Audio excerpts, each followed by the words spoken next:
Amém? Meus irmãos, ore, ore, ore. Não esmoreça, que a oração não esmoreça na sua casa. Amém? Se você quer que a sua casa permaneça firme na rocha, fale com o Senhor. Tenha momentos de leitura bíblica. Tenha momentos de adoração. Ligue o som da sua casa.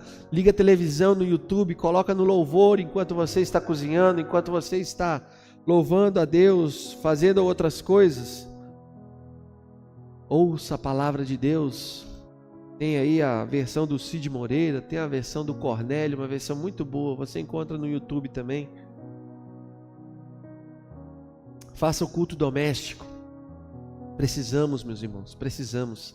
A igreja precisa permanecer firme. Por que essa necessidade? Porque a nossa casa não permanece firme, vem um vento e leva ela embora.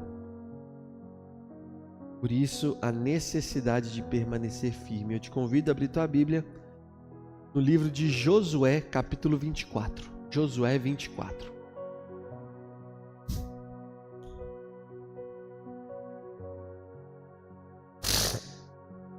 Eu estou saindo de uma gripe terrível. Por isso peço perdão aí de algumas tossidas ou algumas coisas que possam fazer, uns sons estranhos. Mas um privilégio estar aqui com os irmãos. Josué 24, a partir do versículo 14, tá bom? A palavra do Senhor diz assim: Agora, pois, temei ao Senhor e servi-o com integridade e com fidelidade. Deitai fora os deuses aos quais serviram vossos pais da além do Eufrates e no Egito, e servi ao Senhor. Porém, se vos parece mal servir ao Senhor, escolhei hoje a quem sirvais. Se aos deuses que serviram vossos pais, que estavam da além do Eufrates, ou aos deuses dos amorreus em cuja terra habitais. Eu e a minha casa serviremos ao Senhor. Então respondeu o povo e disse, a igreja lê, longe de nós abandonarmos o Senhor para servirmos outros deuses, porque o Senhor é Ele quem nos fez subir a nós e a nossos pais da terra do Egito, da casa da servidão, para quem fez estes grandes sinais aos nossos olhos, e nos guardou por todo o caminho que andamos, entre todos os povos pelos quais passamos. O Senhor expulsou diante de nós todas estas gentes, até o amorreu morador da terra. Portanto, nós também serviremos ao Senhor, pois Ele é nosso Deus. Então Josué disse ao povo, não podereis servir ao Senhor, porquanto é Deus santo, Deus zeloso, e não perdoará a vossa transgressão e nem os vossos pecados. Se deixardes o Senhor e servirdes deuses estranhos, então se voltará e vos fará mal e vos consumirá depois de vos ter feito bem. Então disse o povo a Josué, não, antes serviremos ao Senhor. Josué disse ao povo, sois testemunhas contra vós mesmos de que escolhestes o Senhor para servir, e disseram, nós o somos. Agora, pois, deitai fora os deuses estranhos que há no vosso meio, que há no meio de vós, e inclinai o coração ao Senhor, Deus de Israel. Disse o povo a Josué, ao Senhor nosso Deus serviremos e obedeceremos à sua voz. Assim, naquele dia, fez Josué aliança com o povo e lhe a pôs por estatuto e direito em Siquém. Oremos mais uma vez. Santo e eterno Deus, estamos aqui, Senhor, com a Tua santa palavra aberta, Senhor, na nossa frente. Acabamos de lê-la e pedimos, Senhor, que o Teu Espírito a interprete, Senhor, para que possamos compreender o que o Senhor tem a dizer à Tua igreja nessa noite. Seja conosco, Pai, em nome de Jesus. Amém. Meus irmãos, esse relato aqui é o relato final da vida de Josué. Se você olhar, depois disso daqui já tem poucos versículos. Lemos até o 25, até o 27. Lemos até o 25. E o livro de Josué vai até o 33.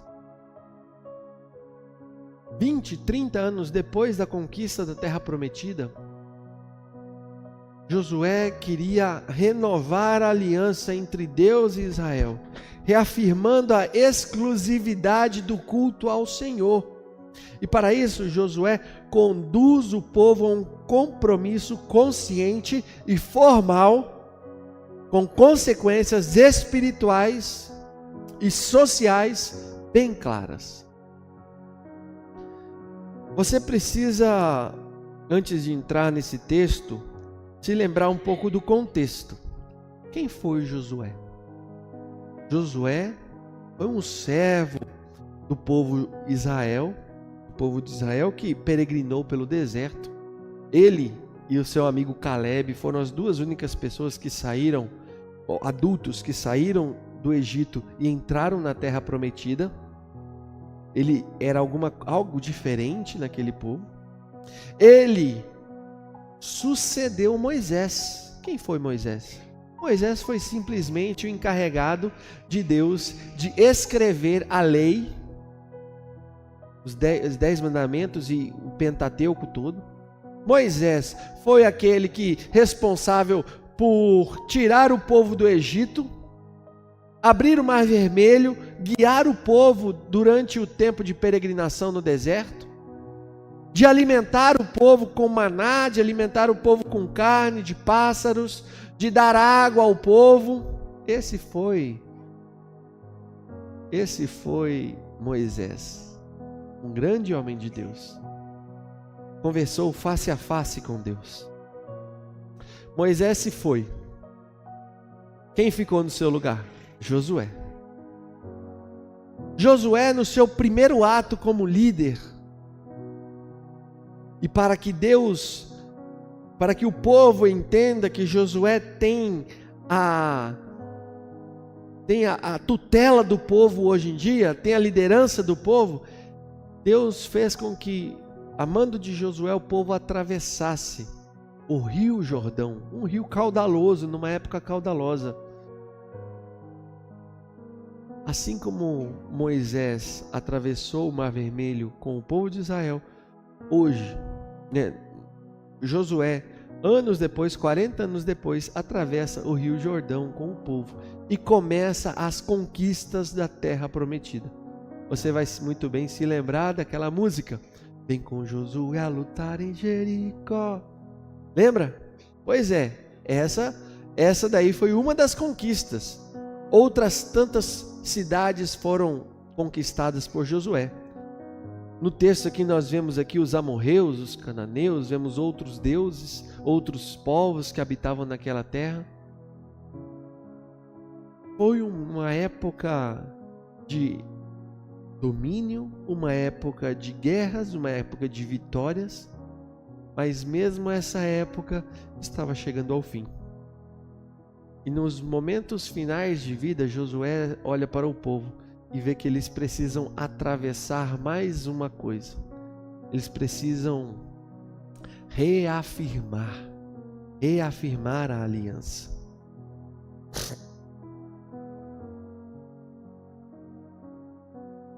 Josué então conduz o povo a um compromisso. Se ele conduziu no Rio Jordão, se ele conduziu nas conquistas da Terra Prometida, agora está conduzindo a um compromisso. E esse compromisso se estende a mim e a você. Qual o fundamento de uma casa que serve ao Senhor? Qual o fundamento de uma casa que é dominada pelo Senhor? Esse texto nos ensina que o fundamento de uma casa que serve ao Senhor é aquela ou melhor, a casa que serve ao Senhor tem por fundamento o serviço única e exclusivamente ao Senhor. É aquela casa que reconhece quem é o Senhor e é aquela casa que se compromete com o Senhor. 3 ensinos nessa noite. Em primeiro lugar, o fundamento de uma casa que serve ao Senhor é a adoração, o serviço ao Senhor. o serviço único e exclusivo ao Senhor. Versículos 14 e 15 diz: agora, pois, temam o Senhor e sirvam-o com integridade e fidelidade. Josué aqui está exortando o povo a abandonar os deuses que os pais deles serviam da além do Eufrates. Que pais são estes? Que Eufrates é esse? Não tem rio Eufrates na terra prometida. Josué estava falando de Abraão. Estava puxando lá para Abraão. Você precisa se lembrar que Abraão não foi escolhido por Deus por conta do seu serviço ao Senhor, por conta da sua adoração. Não tinha mérito em Abraão. Deus escolheu uma pessoa porque assim lhe aprouve, porque ele quis. Se revelou a ela e disse: sai da tua terra, da tua parentela e vá para a casa que eu te mostrarei. De ti farei uma grande nação. Sê tu uma bênção. Abençoarei os que te abençoarem, amaldiçoarei os que te amaldiçoarem. Sê tu uma bênção.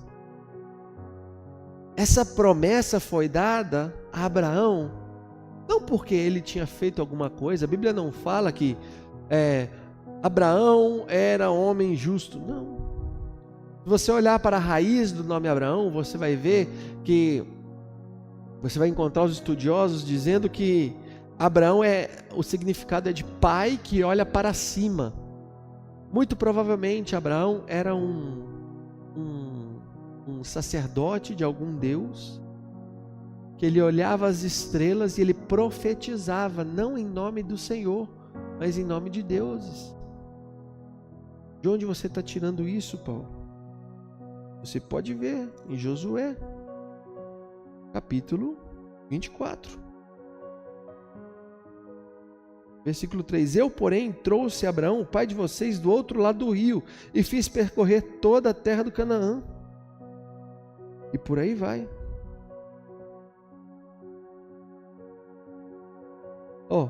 Versículo 2: assim diz o Senhor: antigamente os pais de vocês, incluindo Terá, pai de Abraão, e Naor, viviam do outro lado do Eufrates e serviam a outros deuses. Está vendo? Mas o que aconteceu quando Abraão foi chamado? Abraão deixou todos os seus deuses de lado. Passou a servir única e exclusivamente ao Senhor. E o que tem a ver serviço com adoração? Existem alguns idiomas que a gente vem para o culto, e o culto não é culto. O culto é serviço. Porque nós aqui estamos em serviço ao Senhor. Então, quando nós pegamos o microfone e cantamos, estamos servindo ao Senhor em adoração. Estamos aqui pregando, estamos servindo ao Senhor, expondo as Escrituras. Quando trazemos nossas ofertas, estamos servindo ao Senhor, entregando os nossos dízimos e ofertas. É uma adoração, é um ato de adoração, o serviço ao Senhor. E ele é exclusivo da igreja. Não tem como a gente servir ao Senhor não estando na igreja. Os desigrejados, eles não entenderam que para o serviço do Senhor, você precisa estar em comunhão. Você precisa caminhar com seus irmãos, exortá-los, confrontá-los. Alguém que está em pecado não pode exercer liderança na igreja. Alguém que está em disciplina não pode participar da ceia do Senhor. Por quê? Porque é um serviço de adoração exclusivo para aqueles que estão bem com a igreja, bem com seu Deus, sabendo que todos somos pecadores, sabendo que temos a redenção de nossos pecados em Cristo Jesus. Nós buscamos servir ao Senhor por completo. E o que Josué está dizendo aqui? Sirvam com integridade e fidelidade. Olha só, é total, sem reservas. É constantemente, sem desvios. Não dá para servir ao Senhor e servir a outras coisas. Joguem fora os deuses que os pais de vocês serviam do outro lado do Eufrates, do Egito, e sirvam ao Senhor. Não dá para caminhar com dois senhores. Quando eu era mais jovem, sei lá, uns 20 e poucos anos, em certa ocasião o pastor na igreja deu um exemplo falando: qual é seu pódio, sua pirâmide de prioridades? Aí ele deixou a gente pensar e eu falei assim: não, a minha prioridade é Deus, depois vem minha família, depois vem meu trabalho, depois vem minha igreja, depois vem... E fui colocando assim, né, o que eu achava que era prioridade.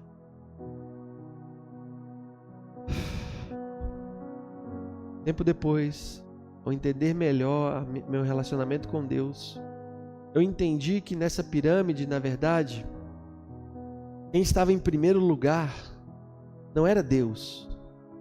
Porque aos domingos eu não buscava estar na presença do Senhor junto com meus irmãos.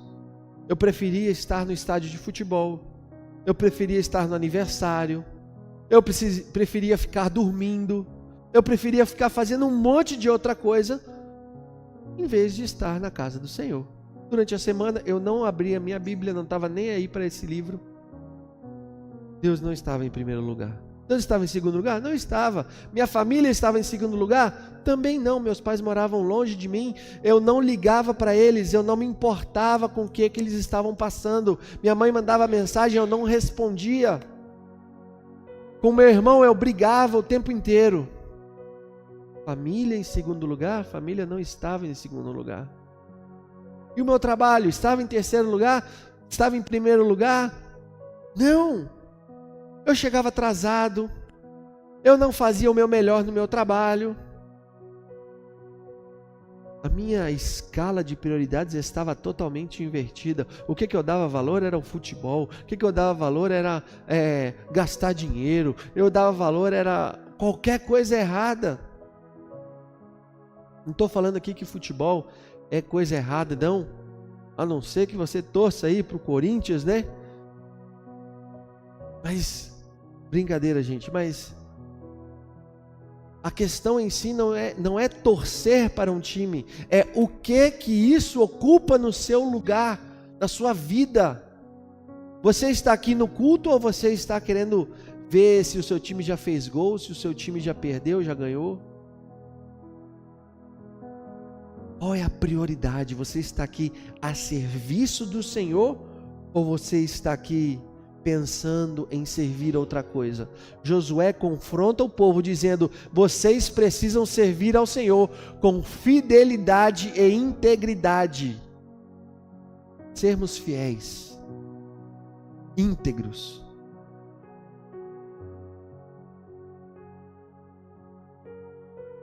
Josué dá opção aqui para o povo dizendo: vocês querem servir esses deuses? Aí ele lista um montão de deuses. Tem os deuses dos pais de vocês, tem os deuses dos egípcios que vocês aprenderam com eles, tem os deuses dos amorreus em cuja terra vocês estão habitando. Você vê aqui que o povo ficou já 30 anos na terra prometida, eles começaram a se envolver com o povo de lá. Começaram a amar os seus deuses, idolatrar os deuses dos amorreus. Imagina só, um povo que atravessou duas correntes de água, um mar, atravessou um rio, conquistou cidades pela força de Deus. Agora o povo não é fiel ao Deus.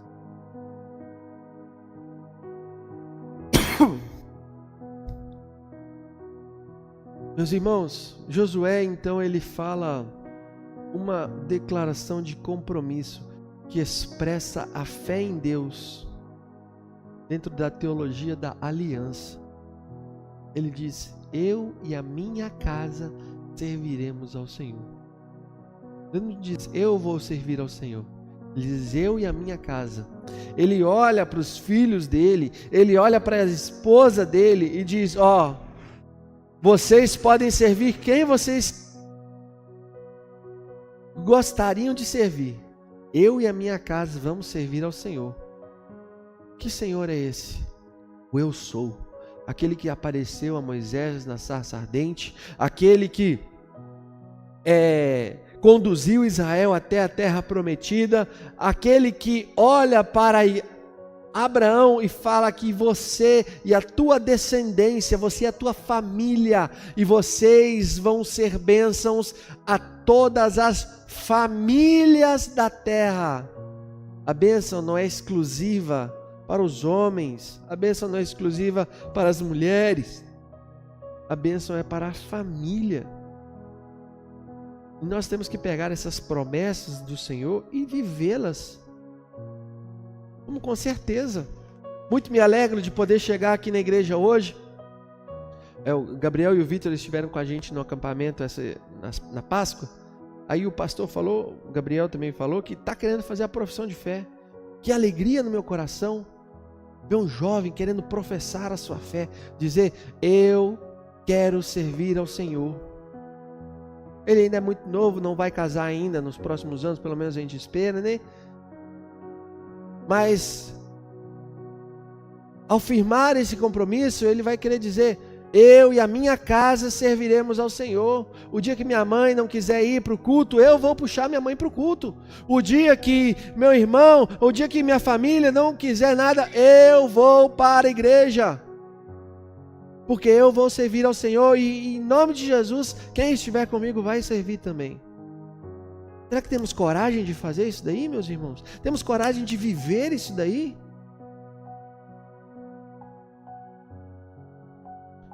Essa declaração de Josué, eu e a minha casa serviremos ao Senhor, destaca a soberania de Deus na salvação, no chamado à obediência, pois Josué está aqui desafiando o povo a abandonar a idolatria e servir ao Senhor. A Bíblia ensina que a verdadeira adoração só é possível por meio da graça divina que transforma o coração do pecador. Nós não podemos pretender a chegar ao nosso Deus e dizer: eu vou te servir, Senhor. Não dá. Você não consegue. Mas quando nós entendemos a graça de Deus na nossa vida, quando nós entendemos o tamanho do sacrifício de Cristo na cruz, nós podemos nos voltar e dizer: Senhor, eu vou te servir. Eis-me aqui, Senhor, envia-me a mim.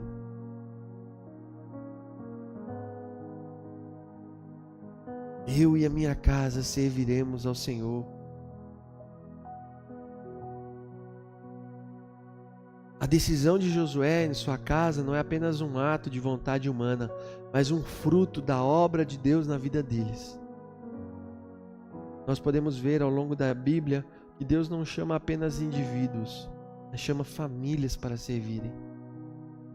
E hoje em dia Deus está chamando tua família. Você não pode desistir do seu parente que não conhece a graça de Deus.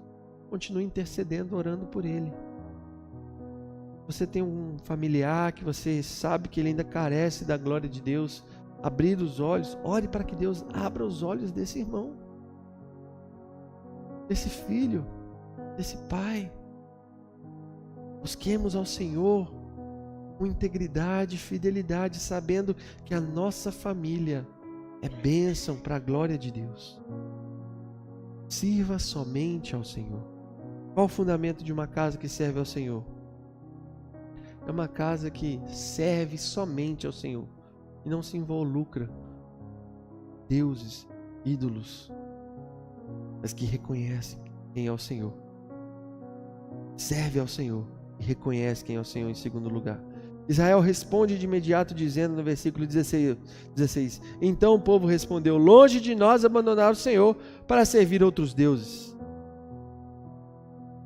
Que isso, Josué? Longe de nós. Tem nem condições da gente abandonar. Pode ligar aqui para mim? Tem nem condições da gente abandonar outros deuses, abandonar nosso Deus. Deus é o nosso Deus.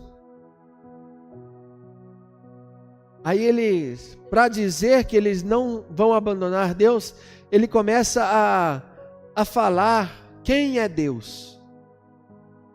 Porque Deus é o nosso, porque só o Senhor é Deus. Em primeiro lugar, só o Senhor é Deus. Que Senhor é esse? O Deus da aliança, o Deus pactual, o Deus que se revela ao seu povo.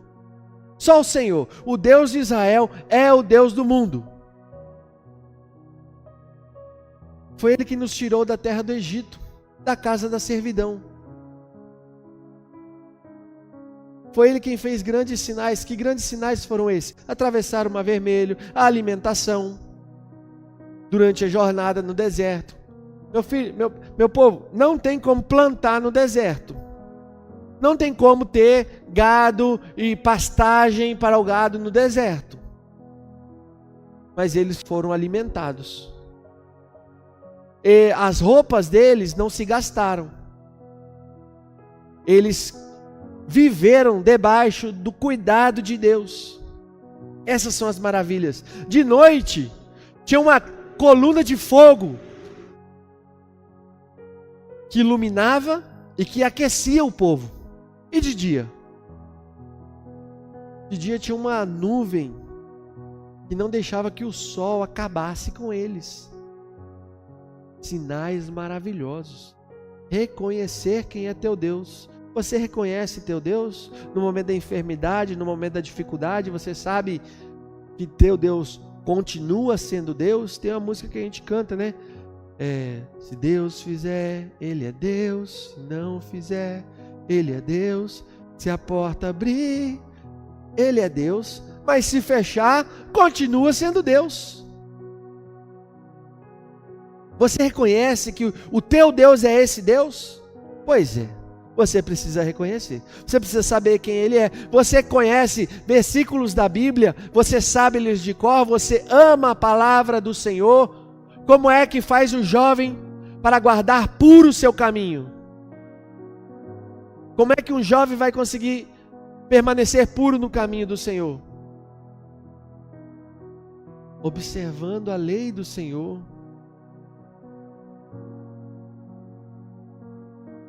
Guardando a lei no coração.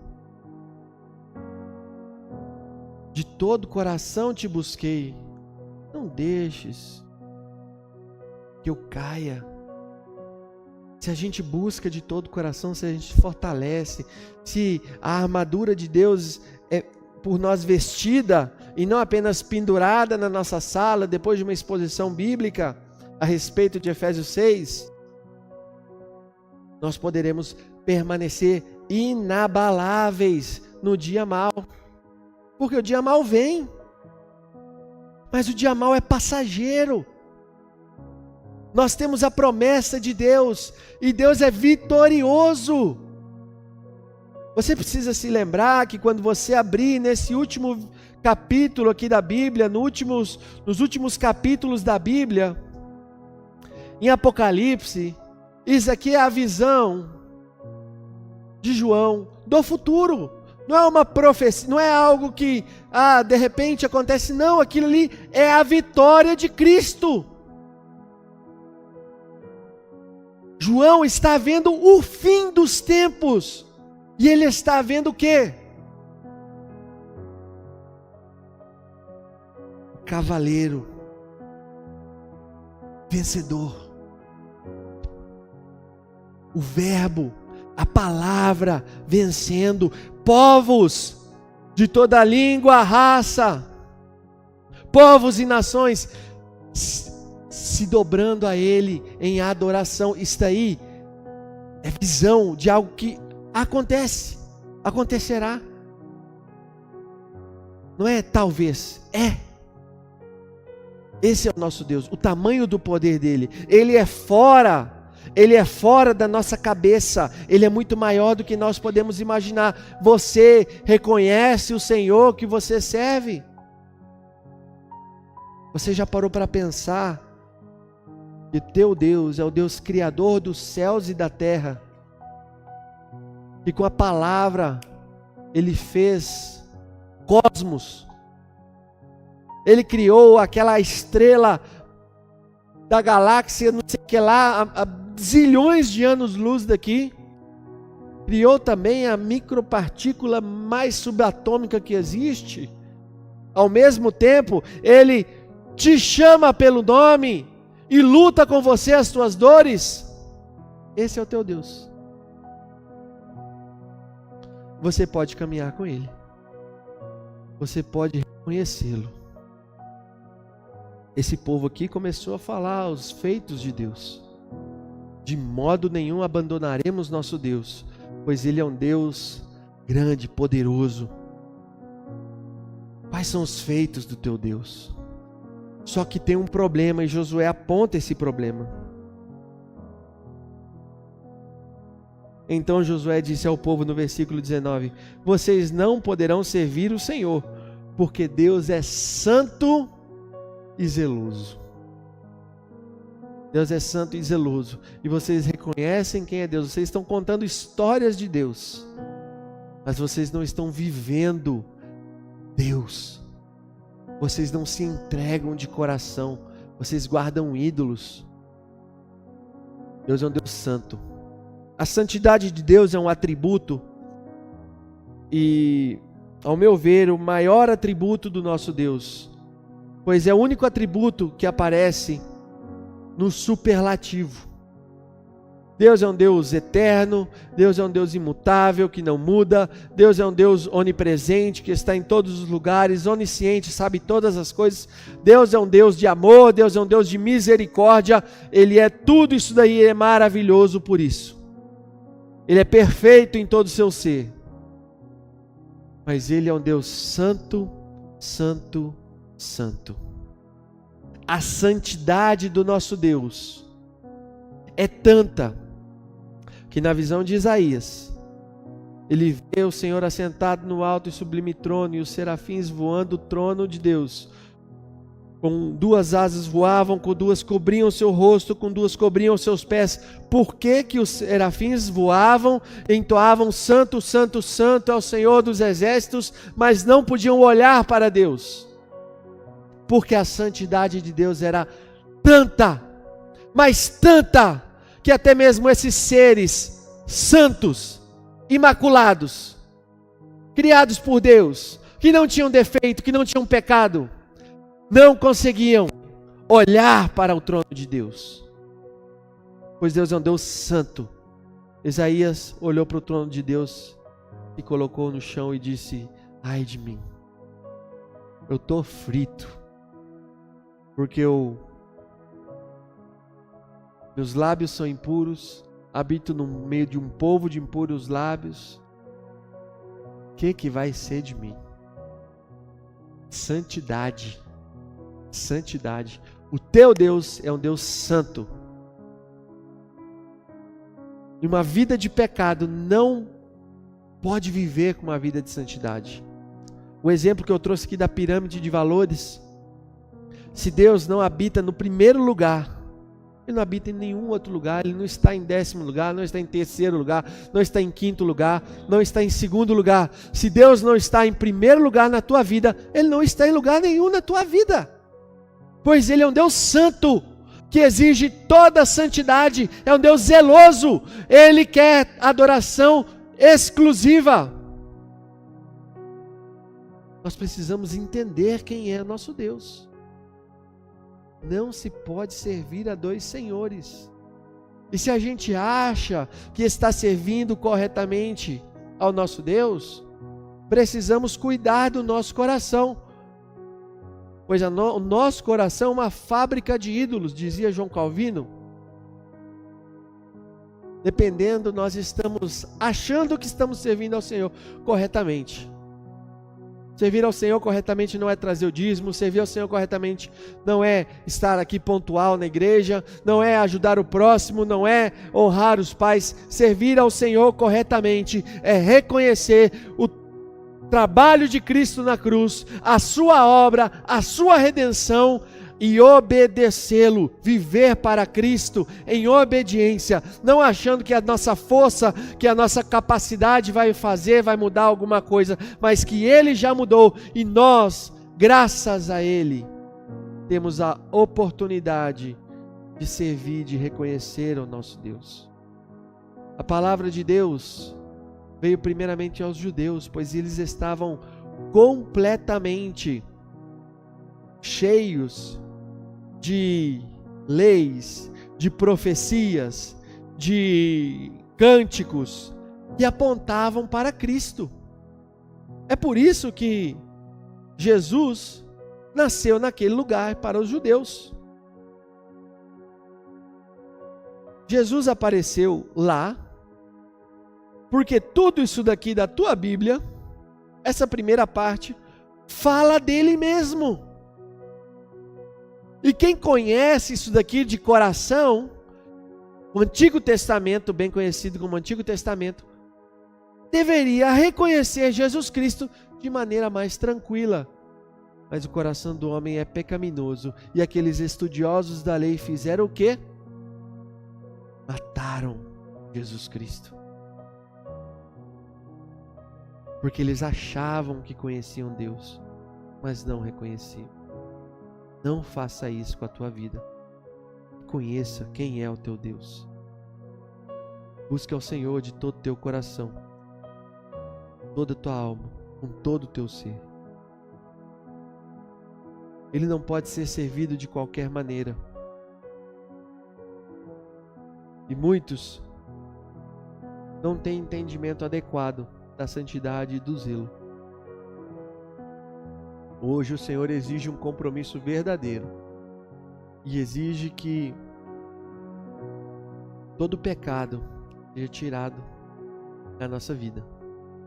Hoje pela manhã eu preguei Mateus capítulo 5, aquele trecho do teu olho te faz pecar, arranca. Se teu braço te faz pecar, corta ele fora. A seriedade de Deus contra o pecado exige posturas extremas, a modo de o próprio Jesus mostrar que é melhor você ter um corpo mutilado do que persistir com aquilo que te faz pecar. Deus é um Deus santo, zeloso. Honre e adore somente ao Senhor. Sirva-o com o coração. Em último lugar, a casa que serve ao Senhor tem por fundamento o compromisso com o Senhor, se compromete com o Senhor.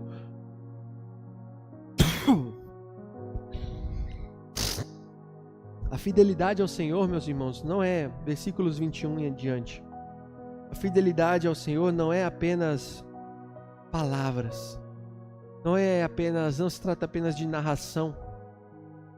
Mas é não tolerar a infidelidade. Não tolerar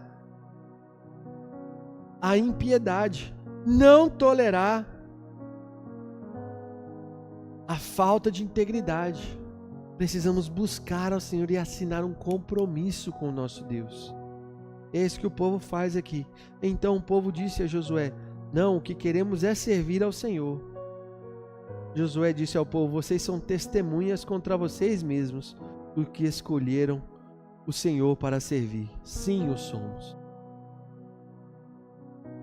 A pública profissão de fé é um ato de compromisso com o Senhor. A pública profissão de fé é um ato de compromisso da pessoa que está aqui, mas também da igreja que está recebendo, do pastor que está fazendo a profissão de fé. É um compromisso. Qual compromisso? As perguntas são diretas. Você vai cuidar da tua igreja? Pergunta para a pessoa. Vou. Você se compromete com seus dízimos, suas ofertas? Me comprometo. Você vai participar das reuniões? Vou, quero participar. Com a graça do Senhor, vou participar. Aí o pastor vai virar para a igreja e vai falar: e vocês? Vão criar um ambiente no qual ele possa servir na igreja? Vocês vão ensiná-los, instruí-los e favorecer a sua presença na igreja? A igreja precisa se comprometer também. Por isso, meus irmãos, é um compromisso. E aqui o povo estava assinando um compromisso. Queremos servir ao Senhor. O que é que você quer? Jesus perguntou para um enfermo: O enfermo respondeu: quero ser curado.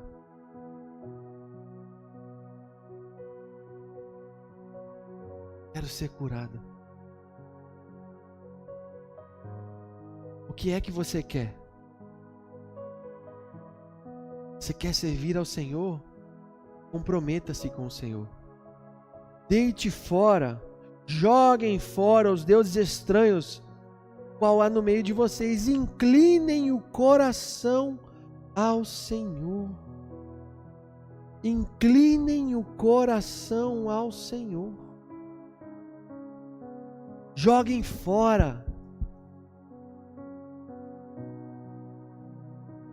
É difícil falar sobre idolatria num país que muitas vezes não entende idolatria.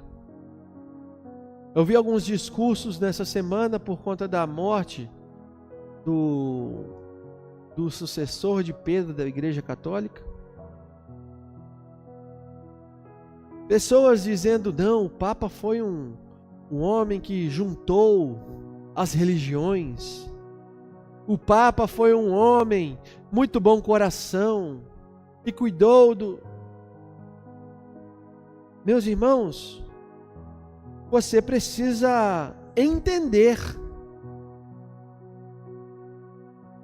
que sim, esse homem era um homem pecador como todos nós, mas ele não tinha nada de santo, de sagrado, especial.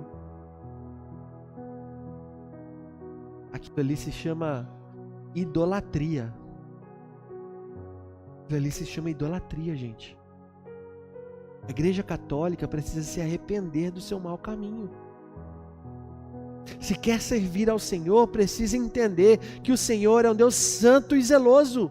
E o compromisso com Deus exige tirar da nossa vida deuses falsos, ídolos. Precisamos entender e separar bem as coisas, meus irmãos. E é duro você abrir o Facebook, abrir o Instagram e ver pessoas que você ama, que compartilham com você momentos na igreja. Pessoas que não entendem isso.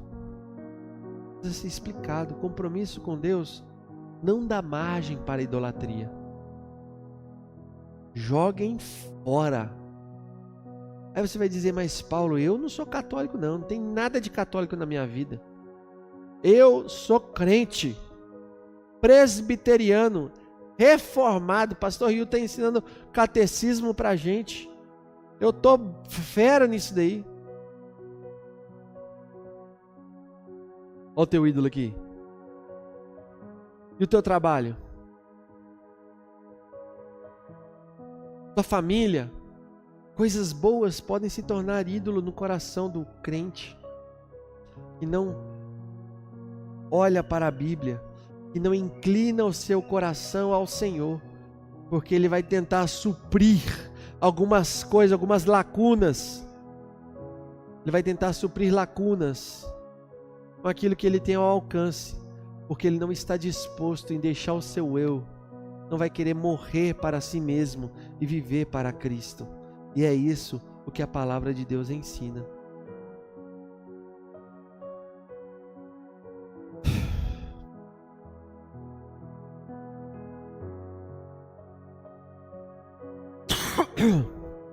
O local escolhido para esse termo jurídico é um lugar chamado Siquém, porque foi ali que Abraão recebeu de Deus a promessa que toda aquela terra, aquele lugar seria da sua descendência. Foi ali onde em Gênesis 35 Jacó encontrou os deuses da sua esposa, jogou eles fora. Porque na casa de Deus deve ter apenas um Senhor. Porque na casa de Deus deve se adorar apenas ao Rei dos Reis, não a qualquer ídolo. Jacó purificou aquele lugar jogando os ídolos fora. E nesse momento, Josué novamente em Siquém está dizendo: meu povo, vocês querem viver uma vida de acordo com o nosso Deus? Mudem de vida. Joguem os ídolos fora. Vivam para Cristo. Vivam para Deus. E meus irmãos, nós precisamos entender que, finalizando, a fidelidade ao Senhor exige não apenas uma confissão verbal, mas um testemunho público e visível.